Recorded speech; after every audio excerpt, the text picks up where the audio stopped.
Customer च्या ज्या अपेक्षा आहेत, क्वालिटी, त्याच्यानंतर सर्व्हिस आणि व्यवहार, या 3 गोष्टींवरती व्यवसाय ग्रो होतो. मग ती कंपनी असो किंवा आपला छोटासा दुकानदारीपणा असो. 31 मे 2011 मी शून्य होतो, मी सरांना सांगितले याच्या आधी.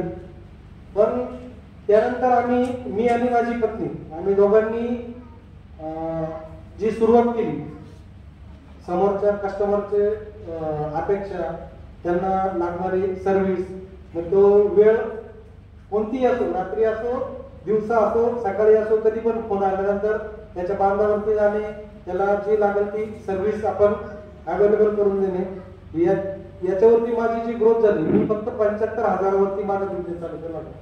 आज जो माझा 100 कोटीच्या वरती आहे, ते तुमच्या